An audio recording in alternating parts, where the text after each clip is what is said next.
Porque ahora vamos a estudiar, si nos da tiempo, quién se encarnó, ¿vale? La segunda persona de la deidad en sí es una teofanía, cuando el Hijo... No. Una teofanía es la manifestación del ángel de Jehová, ¿vale? Vale, pero es que tengo aquí apuntado una frase que dijiste, el Hijo es una teofanía. No. El ángel de Jehová es la segunda persona de la deidad. No. Eso lo he escrito Está mal. El Hijo no es una teofanía. Vale, El Hijo es Dios encarnado. Yo también lo tenía así. Una teofanía es una manifestación de Dios personificada en el ángel de Jehová. ¿Ves cómo hay que repasar? Le he dicho, yo no me lo he escuchado, Vale. Bien. Una teofanía es una manifestación de Dios. Sí, eso Es Dios manifestándose. Pero Cristo no es una teofanía. No es una manifestación de Dios. Es Dios en una persona, que es muy diferente. Entonces, de los primeros argumentos, dijimos que íbamos a basar la cristología en tres aspectos o tres columnas. Era persistencia, encarnación y exaltación. La persistencia la demostrábamos, entre otras cosas, por medio de teofanías, ¿vale? Hubo alguien que me dijo, y ya lo logramos explicar, la palabra teofanía no aparece en la Biblia. Y yo digo, es verdad. Ni la palabra Trinidad tampoco aparece en la Biblia.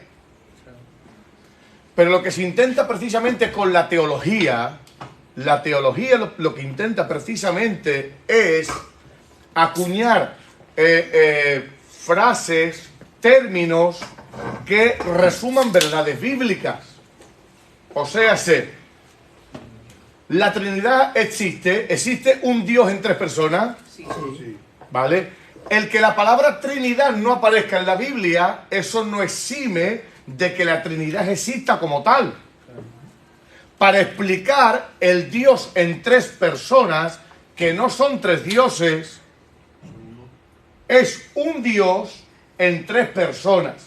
Para explicar esta complejidad, los teólogos acuñan frases, acuñan términos, ¿vale? Para explicar la verdad inalcanzable del Dios en tres personas, un Dios en tres personas, los teólogos han acuñado la palabra Trinidad, que es verdad que no aparece en la Escritura, pero que el concepto sí es real, ¿vale?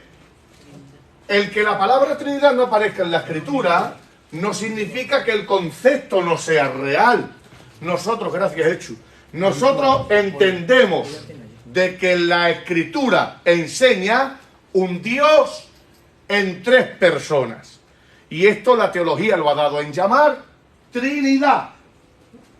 La palabra teofanía, dame servilletas, Hechu. La palabra teofanía no aparece en la Escritura, pero como ahora vamos a ver, nosotros entendemos que las teofanías personificadas en el ángel de Jehová existen. Y ahora lo vamos a recordar por medio de la Escritura. Ahora lo vamos a ver.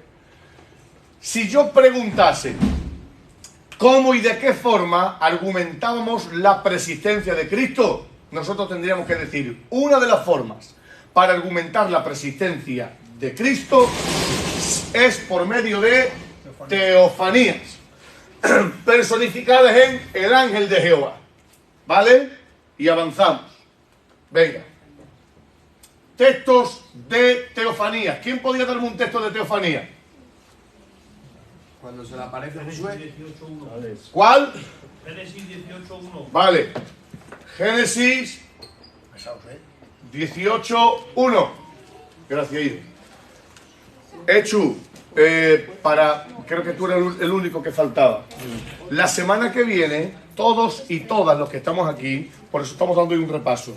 La semana que viene, todos los que estamos aquí, vamos a tener que argumentar con nuestras propias palabras que hemos aprendido de cristología en estas últimas 5 semanas, ¿vale?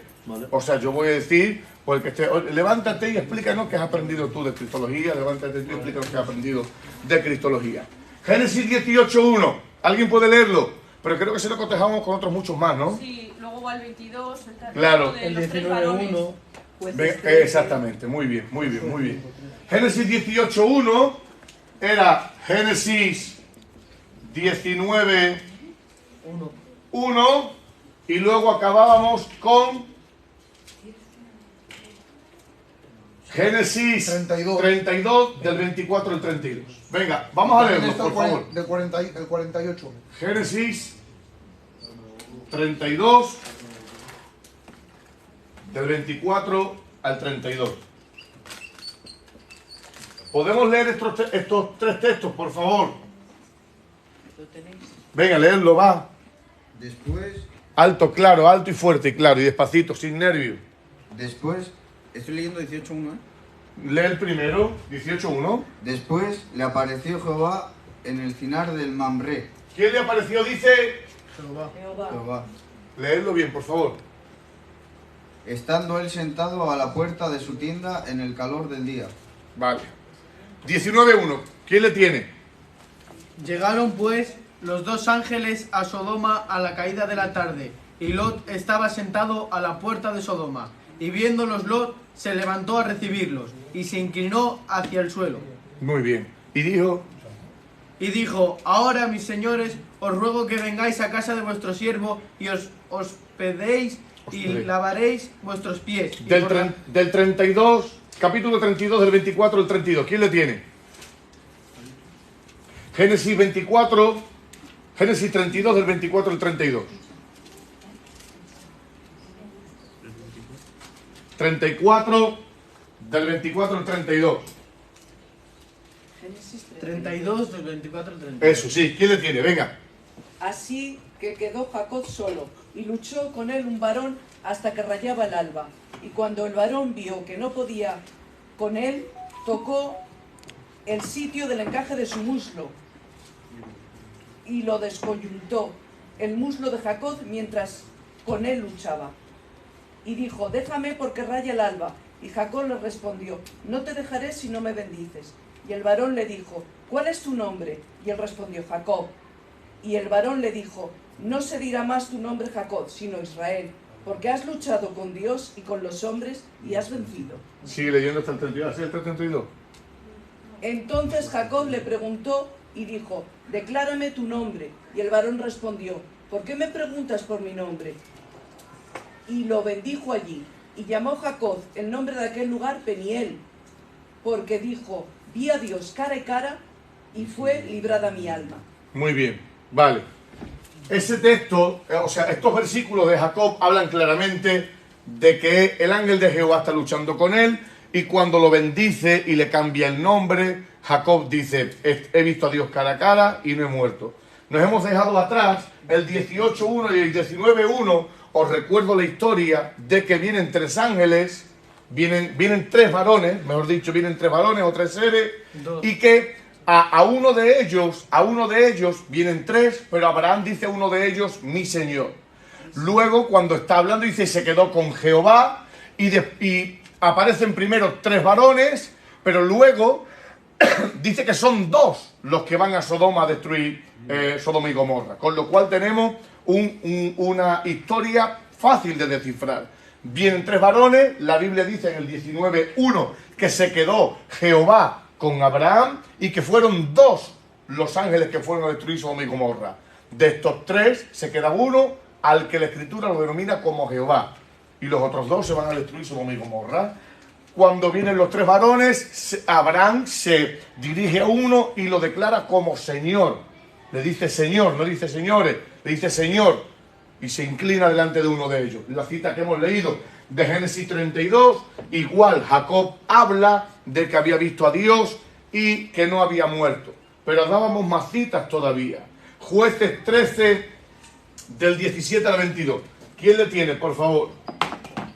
Jueces 13, del 17 al 22. Hay muchos más, ¿eh? Sí, pero no vamos a darlos todos, simplemente es una panorámica rápida para poder traer lo que veníamos hablando. Entonces dijo Manoah, el ángel de Jehová, ¿cuál es tu nombre? Para cuando se cumpla tu palabra te honraremos. Y el ángel de Jehová respondió, ¿por qué preguntas mi nombre? ¿Qué es admirable? Y Manoah tomó un cabrito y una ofrenda, y los ofreció sobre una peña a Jehová. Y el ángel hizo milagro ante los ojos de Manoah y su mujer. Sigue, tiene que aparecer cuando Manoah se inclina, hasta el 22. Porque aconteció que cuando la llama subía al altar hacia el cielo, el ángel de Jehová subió a la llama del altar ante los ojos de Manoah y de su mujer, los cuales se postraron en la tierra. El ángel de Jehová no volvió a aparecer a Manoah ni a su mujer. Entonces conoció Manoah que el ángel era Jehová. Y dijo Manoah a su mujer, ciertamente moriremos, porque a Dios hemos visto. Muy bien. Manoah es testigo presencial de una manifestación del ángel de Jehová. Él no sabe quién es. Le pregunta quién es y le dice, ¿por qué me preguntas por mi nombre que es admirable? Dice, en esto conocerás que Dios ha estado contigo. Hace arder el sacrificio y el ángel de Jehová sube en fuego hasta el cielo. Cuando ellos ven esta manifestación, que la palabra milagro me gusta mucho, porque milagro solamente puede hacer Dios. Hay diferentes señales de manifestaciones, que son milagros, señales y prodigios. Las señales y los prodigios los puede hacer el diablo, los demonios, pero los milagros solamente los puede hacer Dios. Los milagros son alterar el orden de lo natural. Cuando se le aplica a algún ser milagros, porque tiene que venir de parte de Dios. El enemigo no puede hacer milagros, puede hacer señales y prodigios.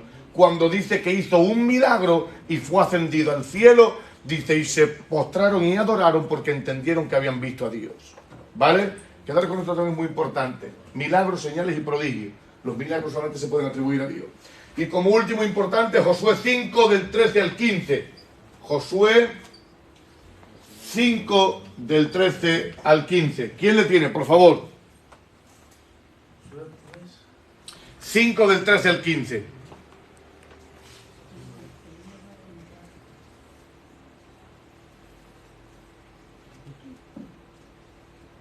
Siempre leemos más rápido, ¿eh? Estando Josué cerca de Jericó, alzó sus ojos y vio un varón que estaba delante de él, el cual tenía una espada desenvainada en su mano. Y Josué, yendo hacia él, le dijo, ¿eres de los nuestros o de nuestros enemigos? Él respondió, no, mas como príncipe del ejército de Jehová he venido ahora. Entonces Josué, postrándose sobre su rostro en tierra, le adoró y le dijo, ¿qué dice mi señor a su siervo? Y el príncipe del ejército de Jehová respondió a Josué, quita el calzado de tus pies, porque el lugar donde estás es santo. Y Josué así lo hizo. Muy bien. Vemos aquí como Josué, ¿vale? Para que hayan llegado tarde, estamos haciendo un repaso rápido de en qué basábamos nosotros la persistencia, que era el primer bloque en el que hablábamos de cristología. Ahí vemos como Josué ve al ángel de Jehová, y cuando él lo ve y lo entiende, dice que se postra y lo adora.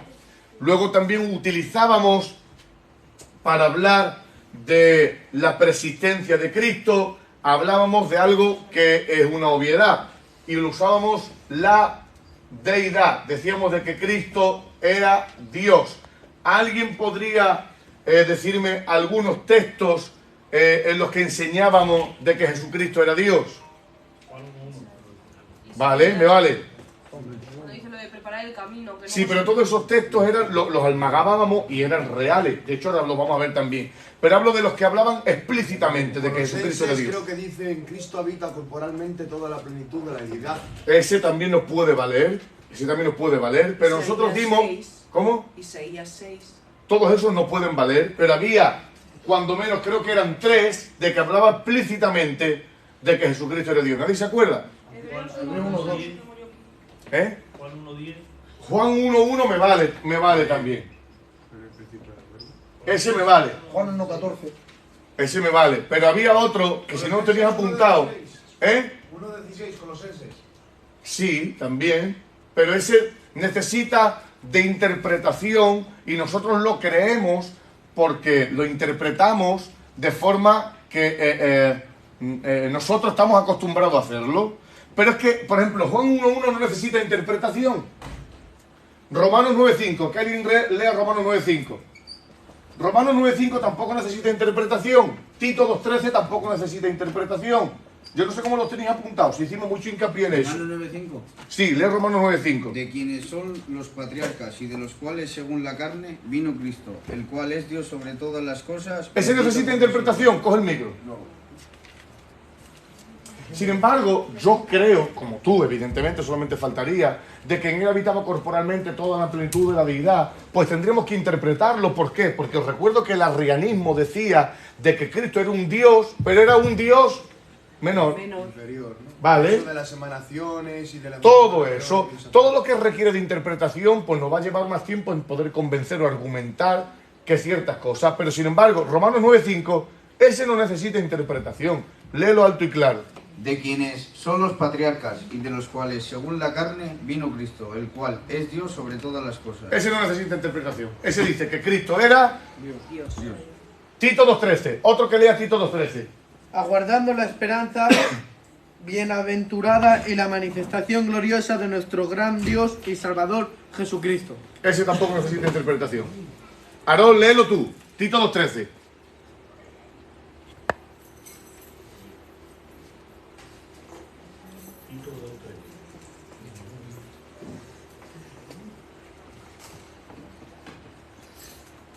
Aguardar la esperanza, bienaventurada y la manifestación gloriosa de nuestro gran Dios y Salvador Jesucristo. Ese tampoco necesita interpretación.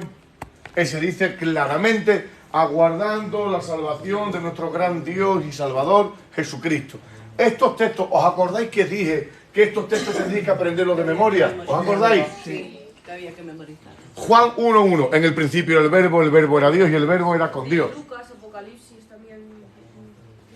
Sí, todo eso. Todo eso es lo único que, claro, no quiero mencionarlos todos porque si no nos llevaría una clase, como una hora, ¿vale? Pero estos textos, por favor, os ruego que los tengáis en vuestra memoria. Cuando Jesucristo es Dios, Tito 2.13, Romanos 9.5, Juan 1.1. Juan 1.1, en el principio era el verbo era con Dios y el verbo era Dios. Ese no necesita interpretación ninguna, el verbo era Dios. Romanos 9.5, de quienes son los patriarcas, de los cuales vino Cristo según la carne, el cual es Dios. Tito 2.13, aguardando la bienaventuranza de nuestro gran Dios y Salvador, Jesucristo. Eso no necesita interpretación. Luego tenemos pues, todos los textos estos de los que hablamos. Por ejemplo, Isaías 43. Venga, que quiero aprovechar el tiempo, ¿vale? Isaías 43. Que alguien le lea, por favor. Ese, ¿a qué se refiere Isaías 43? Isaías 43. Estamos recordando. Seguro que lo tienes que tener apuntado. Deidad. Estamos hablando, hemos dicho, de que estábamos argumentando la persistencia de Cristo, primero, por medio de teofanías, ¿vale? Por medio de teofanía, y dos, por medio de la deidad de Cristo. Deidad, ¿vale? Isaías capítulo 40, verso 3. Voz que clama en el desierto, preparad camino a Jehová. ¿A quién prepara el camino, Tania? Dice, Jehová. ¿vale? Dice, voz que clama en el desierto. ¿Alguien se acuerda de decirme quién era la voz que clama en el desierto? ¿Quién es? Juan. Y ahora es Dios mismo profetizando, dice, voz que clama en el desierto. O sea, está diciendo, Juan el Bautista prepara la voz, ¿a quién? A Cristo. ¿No? A Dios. A Jehová. ¿Vale? Y ahora vamos a ver, cotejando la Escritura, porque encontramos nosotros un principio bíblico que decíamos que la Escritura no se contradice, sino se complementa. Eso es un principio bíblico perfecto, ¿vale? Vamos a ver ahora Marcos 1.13, por ejemplo, ¿vale? Estos tres textos tienen todos que ver con Isaías 43, ¿vale? Marcos no era 1, ¿no? ¿Cómo era? 1 del 1 al 3, creo. 1 del 1 al 3. Ese. Marcos 1 del 1 al 3, Juan 1, 22, 23 y Malaquías 3, 1. Venga, tenemos que estar leyendo estos tres textos rápido, ¿vale? Yo no tengo eso apuntado, ¿qué me ha pasado? Tienes que tenerlo a la fuerza. ¿Qué cita has dicho, pastor? Y la primera, Isaías 43, que la que ha leído tu esposa. Y luego Marcos 1, del 1 al 3. 1 del 1 al 3. Sí, léelo alto y claro. Te leo. Sí. Principio del Evangelio de Jesucristo, Hijo de Dios, como está escrito en Isaías el profeta. Ese más claro no puede ser. O sea, ese está haciendo perfectamente referencia concretamente a ese texto. Sigue leyendo, gordo. He aquí yo envío mi mensajero Juan el delante Bautista. de tu faz, Sí, el cual preparará tu camino delante de ti. muy bien. Ahí está hablando de la profecía de Isaías. Está hablando, lee hasta el 3. Hasta el 3. Voz del que clama en el desierto, preparar el camino del Señor. Muy bien. Está hablando de la cita de Isaías, está hablando de Juan el Bautista y está hablando de Y Cristo. enderezar sus sendas. Vale, perfecto. Ahora vamos a leer la otra cita. Juan 1, 22, 23. Le dijeron, Fuerte, cariño mío. Le dijeron, para que está ahí como... Dice, le dijeron, pues ¿quién eres? ¿Para qué demos respuesta a los que nos enviaron? ¿Qué dices de ti mismo? Dijo, yo soy la voz de uno que clama en el desierto, enderezad el camino del Señor, como dijo el profeta Elías. No, y Elías no... Isaías. Leí como, no sé, como si os debiese dinero, le digo al Señor, al profeta. ¿Vale? Está haciendo a la misma cita. Malaquías capítulo 3, verso 1. He aquí, Que leamos todos y todas, venga. ¿Quién le tiene? Malaquías 3, 1, venga.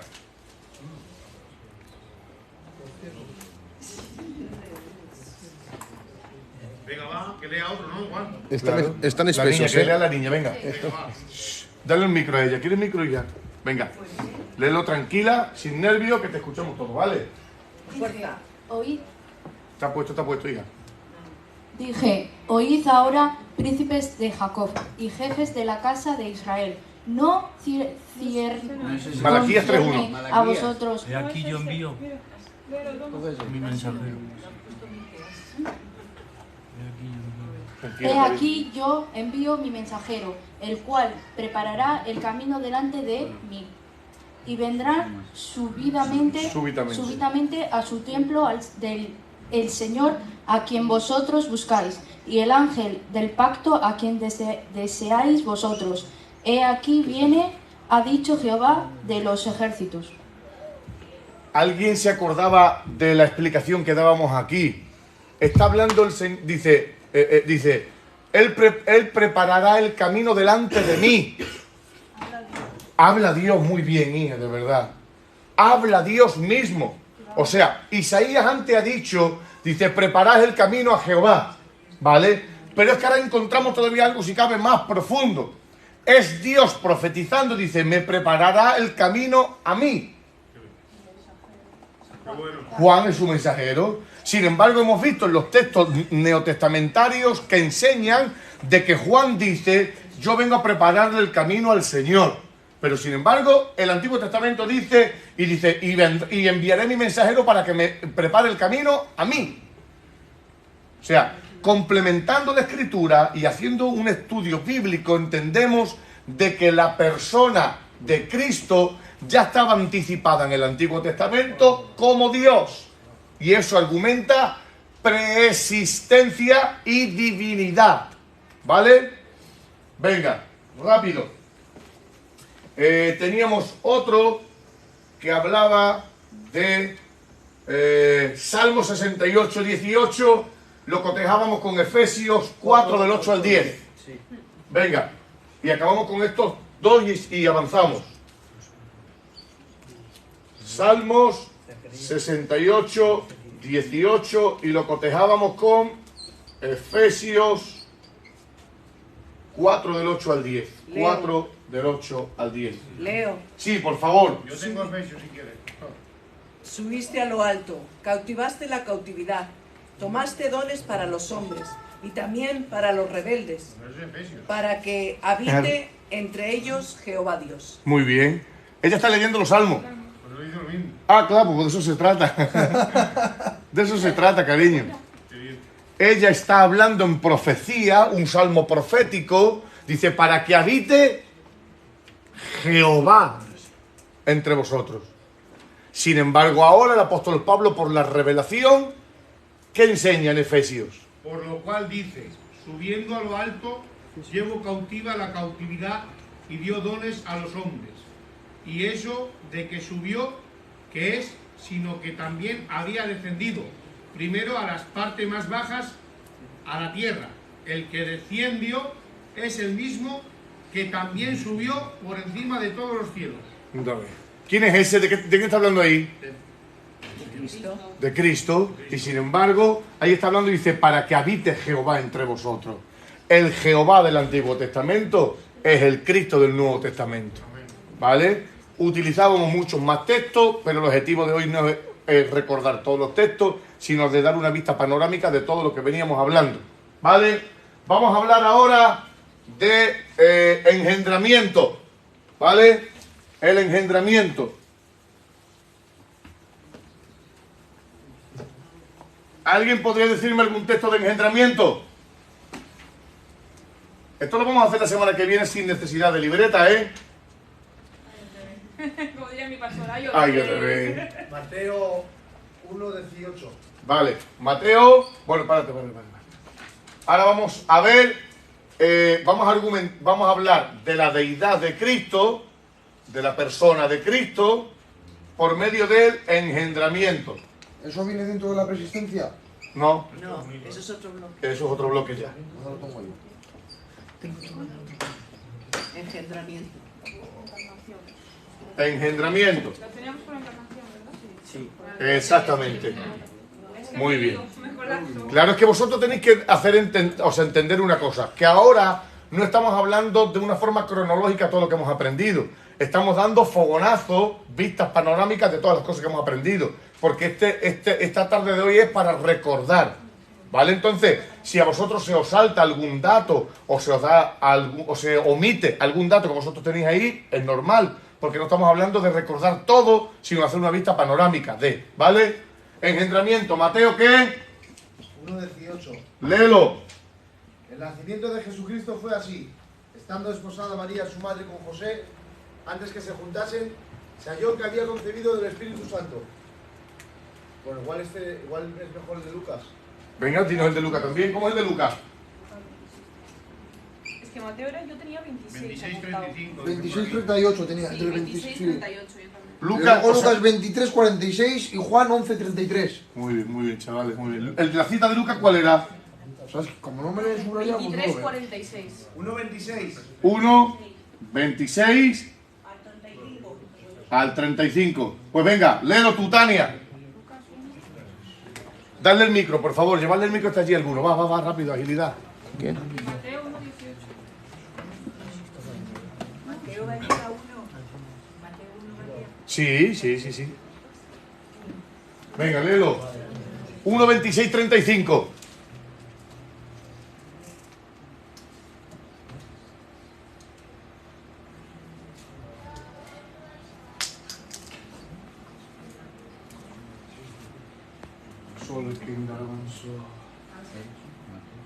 Es tempranito, vamos bien. Ay. Al sexto mes, el ángel Gabriel fue enviado por Dios a una ciudad de Galilea llamada Nazaret, a una virgen desposada con un varón que se llamaba José, de la casa de David, y el nombre de la virgen era María. Y entrando el ángel en donde estaba ella, dijo: Salve, muy favorecida, el Señor es contigo, bendita tú entre todas las mujeres. Mas ella cuando le vio se turbó por sus palabras y pensaba qué salutación sería esta. Entonces el ángel le dijo: María, no temas, porque has hallado gracia delante de Dios, y ahora concebirás en tu vientre y darás a luz un hijo, y le llamarás por su nombre Jesús.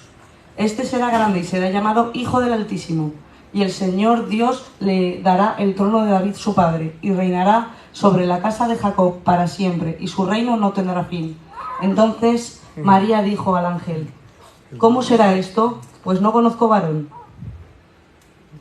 Respondiendo el ángel le dijo: El Espíritu Santo vendrá sobre ti. Ahí está el tema, ¿vale? Sigue leyendo. Y el poder del Altísimo te cubrirá con su sombra. Por lo cual también el santo ser que nacerá será llamado Hijo de Dios. Genial. Vale. Decíamos que aquí había una problemática que la gente había dado un sentido que no tenía, que no lo había. ¿Alguien sabría decirme a qué se debía esta problemática infundada? Lo de la sangre. Bien. Muy bien. Explícalo, Quique. Pues que... Con tus propias palabras, no tengas miedo a errar, no tengas miedo a confundirte. Somos un grupo de hermanos hablando de la Biblia, ni más ni menos. Pues que María, al dar a luz a Jesús, pues que la sangre no transmitía el pecado. Muy bien. ¿Por qué decíamos que María no transmitía el pecado en la sangre? Porque lo cubría el Espíritu Santo. Había todavía algo más profundo. El pecado no se transmite por la sangre. Exactamente. Y luego dijimos, si en algún momento hubiese alguna transmisión, alguna afección negativa en la sangre, que no es así, pero si en algún momento ya Dios lo salvaguardó con la protección de la obra divina del Espíritu Santo, que como consecuencia, ha dicho Tania, dice, la sombra del Altísimo que cubrirá, dice, por lo tanto, nacerá de ti un santo ser.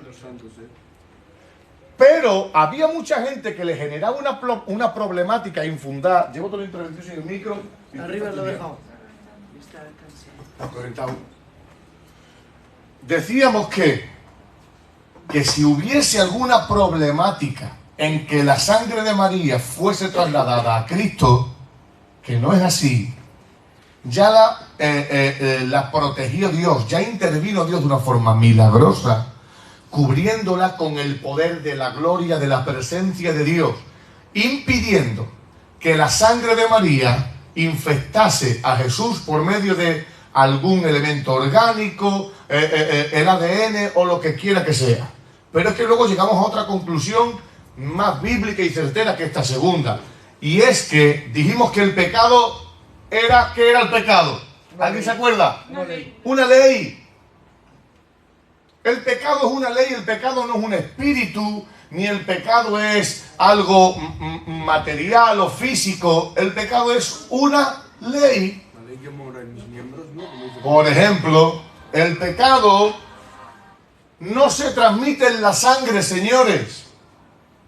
El pecado no se transmite en la sangre. El pecado se transmite de padre a hijo por una cuestión de un juicio divino. Así como el hombre muere por causa del pecado, por una cuestión de un juicio divino, el pecado todo lo heredamos por causa de una sentencia divina. Dice, y todos pecamos en Adán.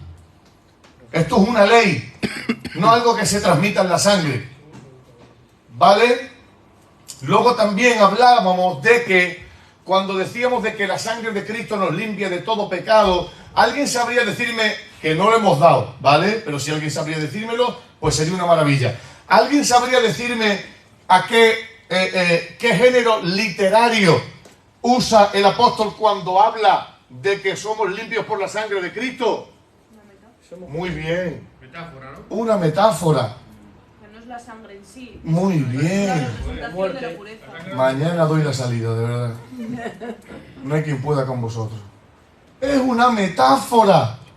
El que diga que la sangre de Cristo nos limpia es una metáfora. Evidentemente la sangre no puede limpiar pecado. Está hablando de una metáfora cuando se sacrificaba un cordero, a un macho cabrio o cualquier animal, se sacrificaba y hablaba de que esa sangre tipificaba la sangre de Cristo, que ésta a su vez representaba la muerte nuestra. Aquel prototipo, aquel cordero o animal representaba al hombre. Y Dios decía, el hombre debe morir, pero yo voy a hacer que esta muerte recaiga sobre este animal, que en verdad representa a mi Hijo Jesucristo. No limpia la sangre, sino el ser que no ha pecado, el ser que ha sido tentado en todo y que ha muerto por nosotros. Pero en sí la sangre ni transmite el pecado ni puede perdonarlo. Lo que perdona es de que Cristo fue tentado en todo y no se halló pecado en él. Estos son perjuicios cristianos, perjuicios religiosos que hemos adquirido y los hemos dado por hecho de que existen y de que son así, y los hemos acuñado en nuestro vocabulario y los hemos dado por buenos. Pero ni la sangre de Cristo limpia, ni tampoco se hereda o se transmite el pecado por la sangre. ¿Entendemos eso? Vale, si alguien no lo entiende, le dedicamos más tiempo. ¿Vale? Eso hablando del engendramiento, que es ahora el bloque que estamos tocando. Bien.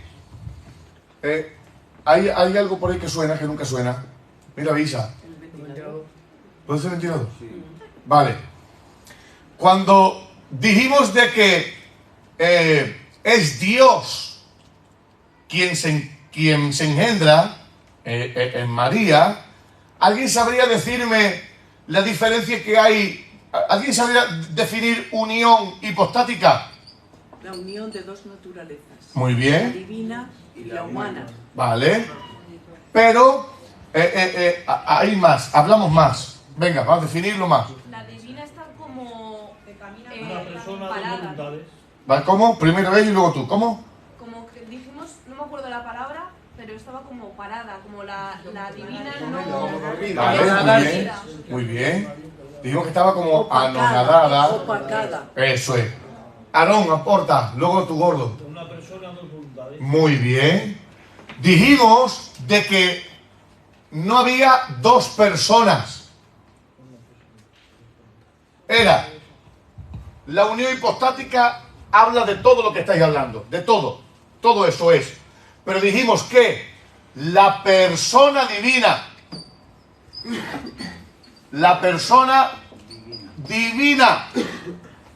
asumía una naturaleza humana.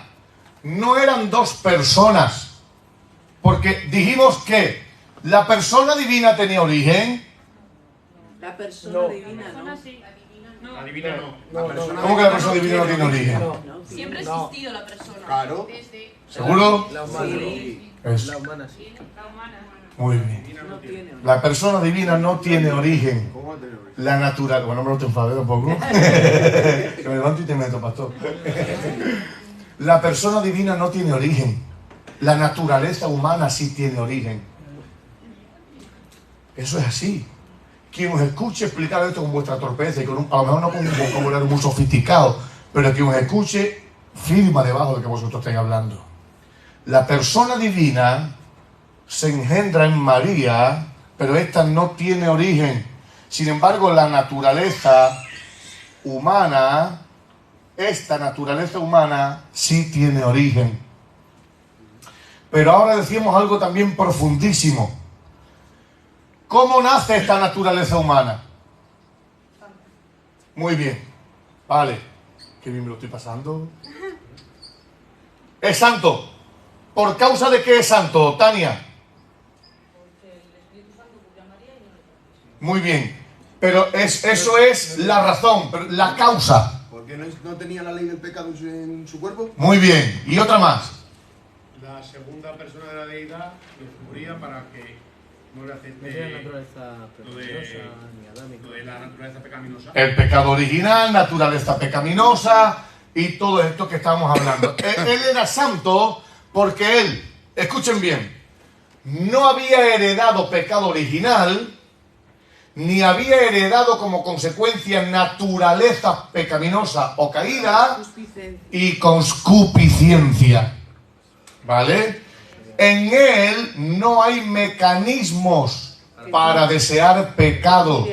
En él no hay tendencia, no hay capacidad, no hay herramienta, no hay forma ni manera. Era puro. Él era santo. Santo. Él era santo.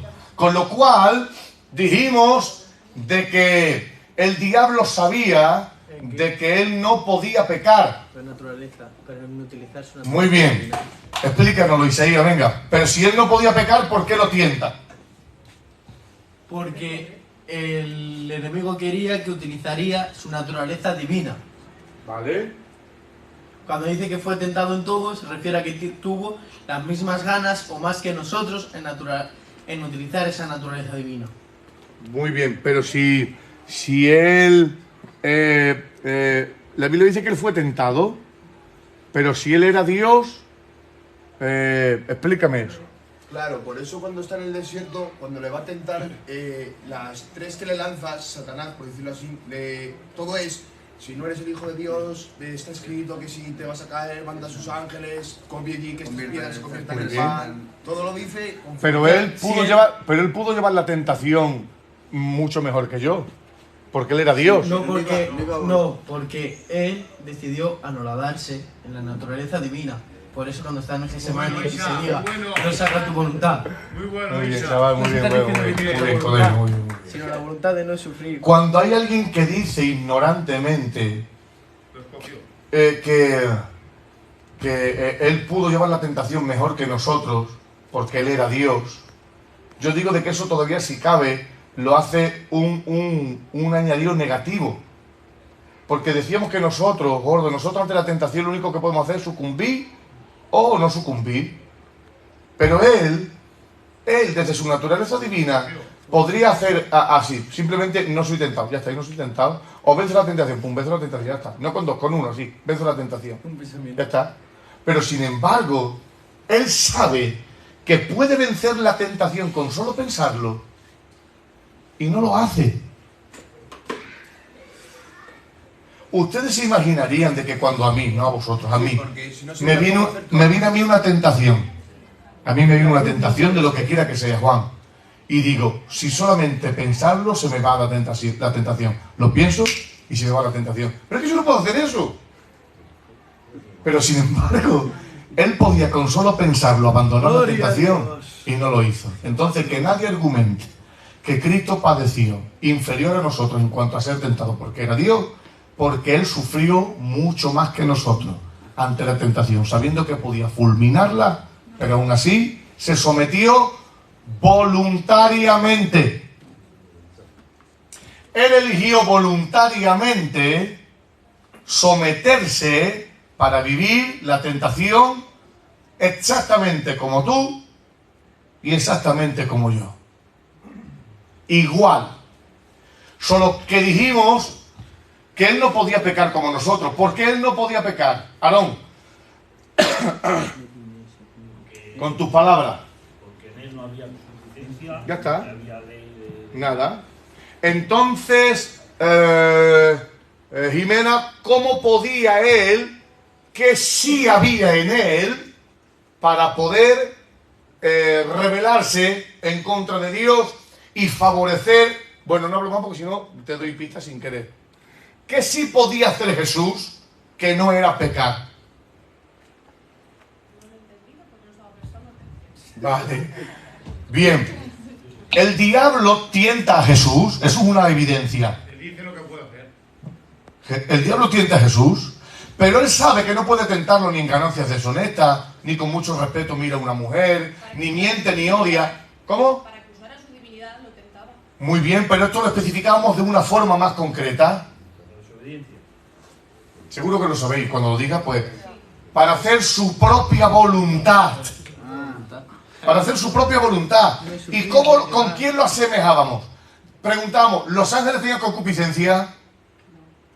Pero decía así como medio convencido o sin convencido. ¿Los ángeles tenían concupiscencia? No. ¿Tenían naturaleza pecaminosa? Entonces, ¿qué hicieron los ángeles? Elección propia. Elección propia de su voluntad. Ellos no podían pecar en la forma en la que nosotros pecamos, porque ellos ni tenían naturaleza pecaminosa, ni concupiscencia, ni deseos de pecar, ni tampoco eran tentados interiormente, ellos fueron tentados exteriormente. Dijimos que el diablo les ofertó el hacer su propia voluntad, que esta era contraria a la voluntad de Dios. ¿Qué es lo que le pedía el diablo a Jesús? Haz tu voluntad. No tienes por qué pasar por esto. Tú eres Dios. ¿Quién hay por encima tuyo? Alguien te... Ya está. Alguien te va a decir algo a ti. No es que hay alguien superior a ti que te puede reñir. No hay nadie que lo pueda hacer. Hazlo y sal de este despropósito. Claro. Esa era la cuestión. ¿Vale? Más cosas. A ver si nos da tiempo a entrar en algo nuevo, ¿vale?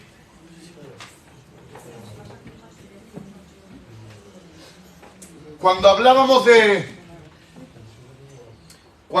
de la persona divina, decíamos que la persona divina no se podía separar de la naturaleza humana, aunque no se podían mezclar, pero no se podían separar.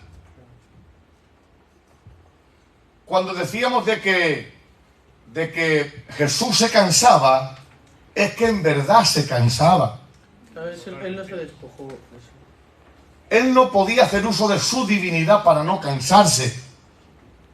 Cuando decíamos que Jesús tiene hambre, es que Jesús tiene hambre. Porque Él en ningún momento puede hacer uso de su divinidad para influenciar a su humanidad. Entonces decíamos que la persona divina era inseparable de la naturaleza humana, pero no se podía mezclar, ni podía influir positivamente la persona divina a la humana, pero tampoco podía influir negativamente la naturaleza humana a la persona divina. Porque no podemos decir que Dios se cansa, ni tampoco podemos decir que Dios tiene hambre. Sí, que no había un 80 y un 20%. Exactamente, Él era todo Dios y era todo hombre. Por eso es muy importante hacer hincapié en esto, que lo entendimos todo. ¿Puede la persona divina perdonar pecados? Sí. La divina sí. ¿Puede la naturaleza humana tener hambre? Sí. Esa es la mejor explicación que se puede dar de Dios hecho carne. ¿Vale? Vale, ahora vamos a dedicarle los últimos 10 minutos. Son las 8. Semana que viene, todo el mundo sin libreta. No parece nadie. No parece nadie. No. Viendo que esto, no estamos ni por la mitad de Cristología y ya llevamos 5 semanas, creo, ¿no? 4 o 5. 4. Vale. O sea, nos quedan como mínimo otras 4 o 5 semanas más. Entonces, para no hacerlo tan largo y pedir que condenséis en un momento concreto del examen 7 u 8 o 9 semanas, vamos a hacer 2 repasos. Este será el primero. Semana que viene, todo el mundo sin libreta para poder exponer qué es lo que usted ha aprendido de Cristología, lo que usted haya aprendido. Viene aquí, nos expresa, pues pastor, yo he aprendido esto, en la encarnación yo aprendí esto y esto, respecto a la persistencia, esto. Dime, Jimena. ¿Nos hacemos un resumen oral? Perfectamente. Y yo te voy a preguntar acerca de qué has aprendido tú. Pues mira, pastor, yo he aprendido esto. Y si está 10 minutos, pues 10 minutos. Si estás 12, que estás 2, pues 2 minutos. ¿Vale? Para acabar, vamos a resolver 3 preguntas. Si no las resolvemos hoy, las resolvemos la semana que viene, no. La siguiente. ¿Vale? Vamos a preguntarnos: ¿quién se engendró? Sí. ¿Quién se engendró?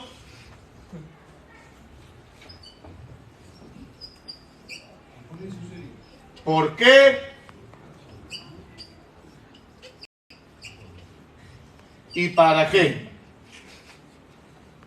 ¿Vale?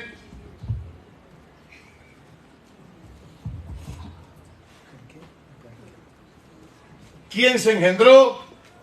¿Por qué? ¿Y para qué? Engendró la segunda persona de la deidad. Muy bien. ¿Quién se engendró? Isaías 7:14. Vamos a ver primero quién se engendró. ¿Vale?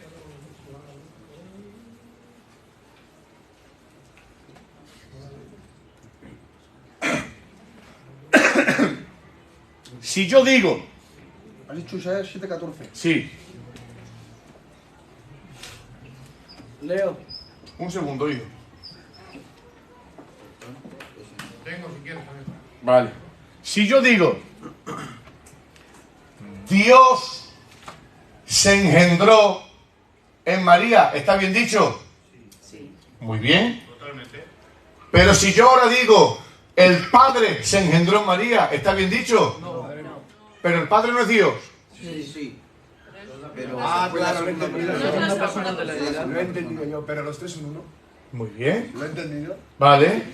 Si decimos Si decimos Dios engendró, está bien dicho. Pero si decimos el Padre se engendró en María, no. Está mejor dicho Cristo. ¿Por qué? Tampoco. Cristo es el resultado del engendramiento. Quien se engendra Es la segunda persona. es la segunda persona de la deidad. ¿El Espíritu Santo? Me diré, no, es el Espíritu Santo quien engendra A través de él. a través de. Os pido por favor de que sepamos manejar este vocabulario, porque ya me estáis dando cuenta que parece lo mismo, pero no lo es. Quien se engendra es la segunda persona de la deidad, que tiene como resultado Cristo. Porque Cristo es Dios hecho carne. ¿Vale? Quien se engendra en María es la segunda persona de la deidad, que es el Hijo. Porque decíamos, Cristo como tal ha existido siempre. No, Cristo no. Muy bien. Carne. Eso es. ¿Sabes qué pasa? De Cristo lo que utilizamos, que dijimos, cuando se hace carne. Cristo solo cuando está la carne. en cuerpo, En cuerpo, sí. el Dios manifestado en carne es Cristo o Jesús. La segunda persona de la deidad, que es quien se engendra, esa siempre ha existido. Pero Cristo, el cuerpo de Cristo, ese es el guapo precioso que pisó esta tierra, ese tuvo origen en aquella mocita. Entonces, Cristo es el resultado del Dios hecho carne. Creo que es 1 de Timoteo 3:16. Creo que es ese. Si no, 2 de Timoteo, que también lo vamos a poner. ¿Primera de Timoteo? Sí, 1 de Timoteo 3:16. Sí, 1 de Timoteo 3:16. E indiscutiblemente grande. Con el micro, por favor, y sin prisa. E indiscutiblemente grande es el misterio de la piedad. Dios fue manifestado en carne, justificando en espíritu. Quieto, toma. Mira, vamos a hacer una interpretación doctrinal de este texto. ¿Vale? Prestar atención. E indiscutiblemente grande es el misterio de la piedad. Dios fue manifestado en carne. Quieto. ¿Ese Dios manifestado en carne quién es? La segunda persona de deidad. No. Cristo. Ya estamos hablando de que está manifestado en carne. Cristo. Sí, sí, sí. Pero sin embargo ahora dice Dios manifestado. O sea, si le quitáis la manifestado y dejáis Dios, Él ya existía. Solo que ahora se ha manifestado. ¿Qué texto era este, pastor? Primera de Timoteo 3:16. Léelo otra vez. E indiscutiblemente grande es el misterio de la piedad. Dios fue manifestado en carne. Quieto. Dios fue manifestado en carne. Pero si dice Dios fue manifestado en carne, si le quitamos Dios, o sea, si le quitamos manifestado en carne y dejamos Dios, Él ya existía.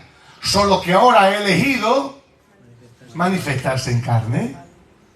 Con lo cual ahí encontramos la divinidad y la persistencia de Cristo. ¿Lo entendemos? ¿Lo entiendes, Lidia? Dios manifestado en carne, Dios, segunda persona de la deidad, manifestado en carne, Cristo. ¿Vale? Venga. Isaías 7:14. Este es fundamental desde 1 Timoteo. Tanto el Señor mismo os dará señal. ¿Quién dará señal? El Señor mismo. Es Él mismo el que dará la señal. Y ahora, este Dios mismo, que es quien es la señal, ahora va a decir de qué forma va a ser la señal. He aquí que la Virgen conceberá y dará a luz un hijo. ¿Sigue? Llamará su nombre Emanuel. Muy bien. Pero ese Dios con nosotros no habla de que estuviese cerca, ni que estuviese manifestado. Creo que es Juan 1.14. Juan 1.14 o Juan 1.22. ¿Quién le tiene? Y aquel verbo, Ese. y aquel verbo fue hecho carne y habitó entre nosotros. Quieta, niña, Jimena. Dice, y habitó entre nosotros. Lee el tuyo, gordo. ¿Juan lo ha dicho? No, el tuyo. Ese es Juan 1.14. Isaías 7.14. Así, espera, tengo aquí. Por tanto, el Señor mismo os dará señal. He aquí que la Virgen conceberá y dará a luz un hijo. Muy bien. Y llamará su nombre Emanuel. Ese Emanuel, que es Dios con nosotros, es Dios mismo quien es la señal. Y ahora Juan dice, léelo. Y aquel verbo fue hecho carne y habitó entre nosotros. Muy bien. Ese habitó entre nosotros, pueden leerlo, por favor. En el original griego es, puso su tabernáculo entre nosotros. Vino a vivir entre nosotros. Su modo de convivencia fue como la nuestra. Y esta es la señal. ¿Cuál es la señal? Que Dios mismo habitó entre nosotros. Y lo hizo por medio de una mocita israelita. Emanuel, Dios entre nosotros. Un texto que vimos para el anterior que era Dios habitaba con vosotros y ahora habitará. Sí, pero eso era anteriormente. Sí, sí. Está hablando del Espíritu Santo. Está hablando del Espíritu Santo, pero muy bien, vale. Isaías 9, 6, 7.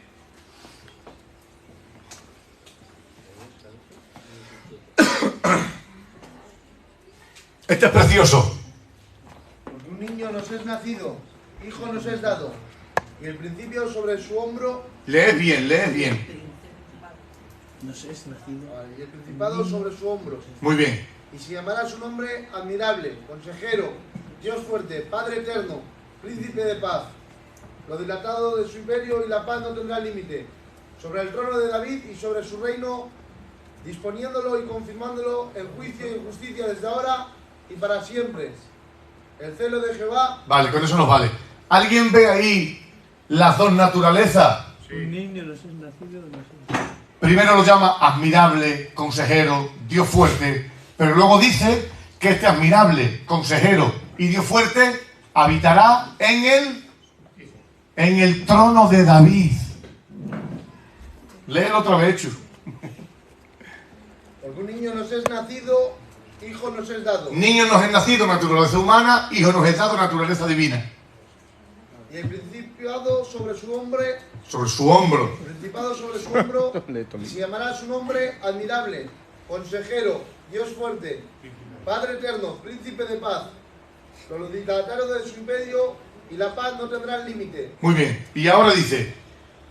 Sobre el trono de David y sobre su reino, disponiéndolo y confirmándolo en juicio y justicia desde ahora y para siempre. Muy bien.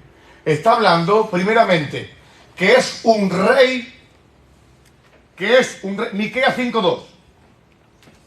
Que es un rey que es eterno. Que lo dilatado de su imperio no tiene fin. Pero ahora luego dice, luego como hombre ocupará el trono de David. Léelo, Miqueas 5.2. Pero tú, Belén, Efrata, pequeña para estar entre las familias de Judá. De ti me saldrá el que será Señor en Israel. ¿Quién es ese? Muy bien, sigue leyendo. Y sus salidas son desde el principio, desde los días de la eternidad. No. Pero sin embargo, este que es desde los días de la eternidad, lee la primera parte del texto, Pocho. Pero tú, Belén, Efrata, pequeña para estar entre las familias de Judá. Dice, de ti me saldrá el que será Señor en Israel. como este que va a salir de Belén a la misma vez, sus salidas son desde el principio de los días. De la eternidad. Desde la eternidad. Pero dice, este que es eterno, este que es desde el principio, como dice la tía, este que siempre ha sido siempre, dice, ahora me saldrá de Belén. ¿Vale? ¿Quién se engendra en María? ¿Y sigue con Cristo? La segunda persona de la deidad, que como resultado tiene a un ser santo, que es Cristo. Sin darnos cuenta, tenemos automatismos en nuestra mente que nos penalizan. Claro, sin darnos cuenta, no entendemos de que quien se encarna es la segunda persona de la deidad. La persona divina se encarna, asume naturaleza humana y como resultado tenemos a Cristo. Si alguien no entiende esto, difícilmente podrá, fijaros bien, difícilmente podrá disfrutar de la persona y de la obra de Cristo. Porque no entenderemos más adelante cuando veamos los sufrimientos de Cristo, cuando veamos lo que padeció en su muerte, dónde descendió, qué es lo que ocurrió, qué es lo que ganó, nunca se podrá entender sin una concepción clara de lo que es la persona divina y la naturaleza humana. Quien se engendra en María es la segunda persona. Vamos a utilizar un par de textos. Hemos visto quién se engendra o quién se encarna, ¿vale? Ahora vamos a ver, no los ves, Tania, Jimena. Debajo de Isaías, ¿qué pone? Miqueas 5:2. Luego lo veis en YouTube, que lo subo luego. Isaías 7:14 y 9:6-7. Yo soy el televisor. Miqueas 5:2, sí. Vamos a utilizar los últimos 5 minutos. Hemos visto... ¿Qué hemos visto ahora? ¿Quién? Ahora falta por qué ¿Y para qué? y luego para qué. Pero vamos a utilizar 5 minutos por qué. ¿Vale? ¿Alguien sabría decirme? Esta es una pregunta muy buena. ¿Por qué Dios se tiene que encarnar? ¿Eso es para qué? Porque necesitamos un sumo sacerdote y la oveja también, vaya. Cordero y sumo sacerdote. Necesitamos... Vamos a verlo. El hombre por su propia fuerza. Te ha venido arriba y... Porque por un hombre, por un pecado. ¿Por qué? Hemos visto quién y ahora vamos a ver por qué. Vamos a dar solamente 2 textos, ¿vale? Y ya seguimos otro día. Así en grande para que los vea atrás también. Hebreos 2, 14 al 17 y Gálatas 4. Eso es para por qué, ¿no? ¿Por qué? Que alguien lea esos 2 textos.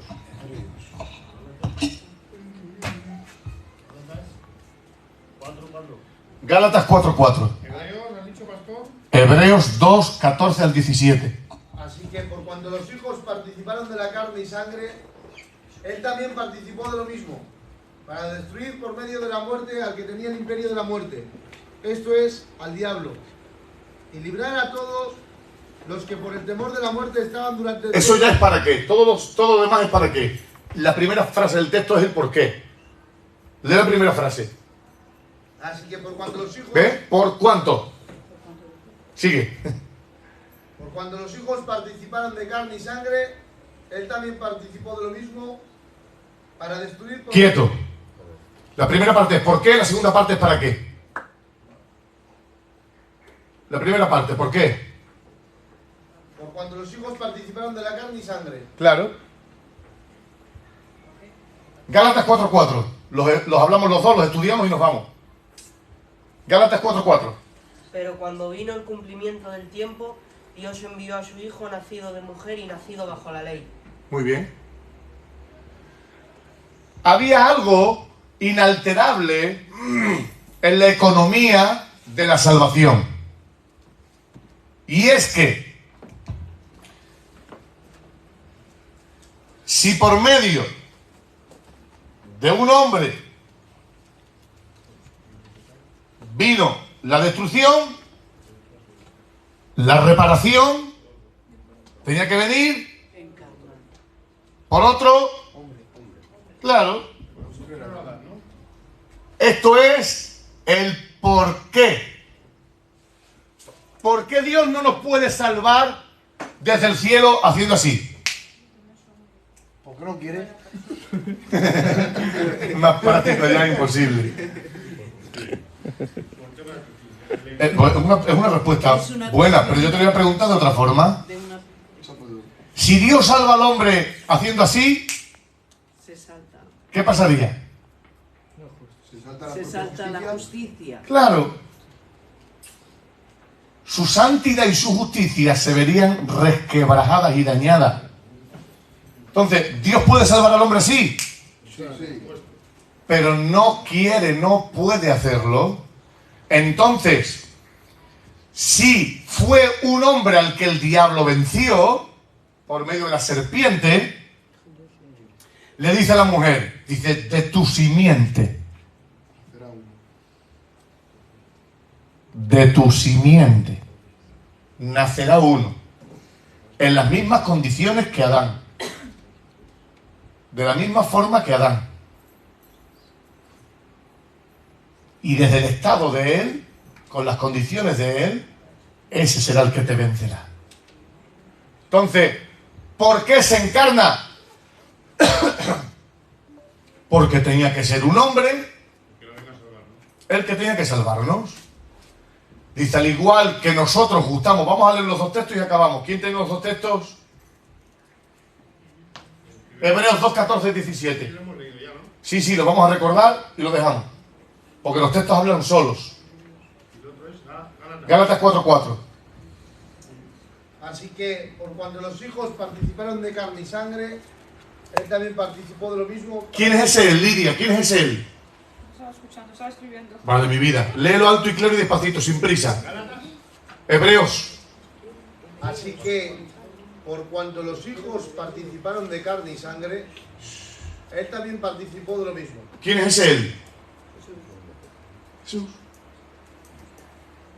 Dice, él tuvo que participar de lo mismo, tuvo que vivir como nosotros, nacer como nosotros. Y Gálatas 4:4. Pero cuando vino el cumplimiento del tiempo, Dios envió a su Hijo, nacido de mujer y nacido bajo la ley. Importantísimo. Tenía que nacer de mujer. Pregunto, ¿podría haber Cristo haber aparecido así, sin más? ¿Lo podrían haber hecho, sí o no? Sí. ¿Pero cuál era el requisito? Nacer de mujer. Por eso se cumple con el, y la simiente de la mujer que pisará el calcañar, ¿no? Muy bien. ¿Podría haber Cristo aparecido allí de una forma milagrosa? Pero sin embargo dice, nacido de mujer y nacido bajo la ley. ¿Vale? Semana que viene será el repaso y a la siguiente seguiremos con el por qué y el para qué. ¿Vale? Venga, vamos a pasar la ofrenda. No tengo donation, ¿eh? La tercera clase la has resumido un poco aquí. Sí. Vale, sí. para... Estaban diciendo que por qué habías dicho que la sangre de Cristo no tiene poder. Pues seguro que usted lleva la razón y yo. ¿Para qué sabes? No, te ha dicho por qué. Y vea, la sangre de Cristo tiene poder, me han puesto un montón de cosas. Digo, leerlo mejor en YouTube que está en este. Sí, vamos a profundizar más en el por qué y acabaremos con el para qué. ¿Vale? Y luego nos queda hablar pues de eso, nos quedan como otras 4 o 5 intervenciones más. Vale, pues pongo entonces en YouTube resumen de tercera clase. Y Sí. cuarta no, ¿no? ¿Esta es la cuarta o la quinta clase? Cuarta, sería la Vale. cuarta. Pero ¿has dado la cuarta o has resumido o ha sido todo resumen? No, todo resumen. Vale, pues te pongo resumen de... Hemos hablado un poco de la cuarta, que era quién se encarnó y por qué se encarnó. Vale, para ponerlo. ¿Vale? Es que poner resumen de las 3 clases anteriores. Eso es, resumen Y de las tres clases. una parte de la cuarta, que es quién se encarnó y por qué se encarnó. Vale.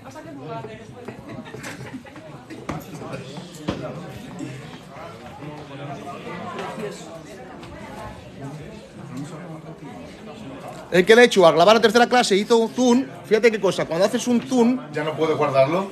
Nada. Me prometo de memoria, no puedo pero ni subirlo en YouTube, porque el hecho Qué pena. hizo un zoom, ¡pum! Pues la clase de la semana pasada. A ver, voy a buscar un programa para pasarlo a otro formato. A ver si lo puedo hacer. Que no, eso lo puedo hacer. El Ángel me lo hace. Yo creo que tiene que haber alguna forma. Sí, el Ángel me lo hace. A un informático, lo que Sí, sea. no, que el Ángel me lo hace. Os lo digo aquí, me lo hace él. Porque es que la del otro día fue muy hermosa. Pues ahora- Porque dimos todo esto, pero bien dado, sin tiempo y sin. ¿Vale? Venga, chavales, no os vayáis, vamos a darle gracias al Señor. Venga. Nos ponemos todos de pie, vamos a darle gracias al Señor. Alonso, tú mismo, siervo del Señor, venga, dale gracias, porfa. Siempre. Y aprender un día más, Señor. Gracias por tus hermanos que han venido. Gracias. Gracias por todo en el nombre de Jesús. Amén. Amén. Que Dios bendiga mucho. Semana que viene sin libreta, por favor, ¿eh? Dicen, estas clases llegan hasta Chile. Están grabando todos los estudios que estoy subiendo tuyos. Mira qué bien. Y lo graban y lo están dando en Chile. Si comemos pechugas, son de pechuguetas. Qué bien, qué alegría. Vale, o sea que No muy sabemos bien. dónde alcanzamos y dónde llegamos. Pues sí. Bueno. Yo tengo una pequeña pregunta. ¿Por qué no me la has hecho? No. Bueno, Dit, ¿qué pasa con el tema de la sangre, Quique? ¿Por qué no? Tú. ¿Para qué? No, porque no quiero entrar en debate con los hermanos. No, pero tú, ¿qué es lo que tú has escuchado de lo de la sangre? En relación a la sangre en sí. En sí, esa es la en sí, frase. En sí, lo que es la sangre, está hablando de forma metafórica. Eso es. Porque Porque tú no tienes ninguna sangre de Cristo para echarte encima, ¿no? La muerte y el pecado no se transmitía la sangre. Entonces, estaba diciendo el pastor que la sangre en sí, si yo me rajo y hago así, por muy santo que sea, no te va a limpiar. Eso Es lo que es. el sacrificio. El sacrificio ha sido. El acto de fe. Hay que entender las cosas sin mirar las clases anteriores. Eso es. Hay que ver las clases anteriores, No se correcto. puede hablar sin saber. Nos saludan desde Perú. Jesús, la tercera parte no ha subido. ¿no? Ya, ¿qué es que lo tiene el hecho? Pásamelo aquí, pásamelo otra vez, hijo, pásamelo a ver. Súbela. Pero a ver, no, que hay que usar otro formato, porque uso el Zoom Ole, lechu. y la mangó. Dame uno. Eh, ¿Este para ti? bueno, vamos a... Tasachaile. No, eso dice. Venga, Dios os bendiga. Vamos a... Luego subo el vídeo.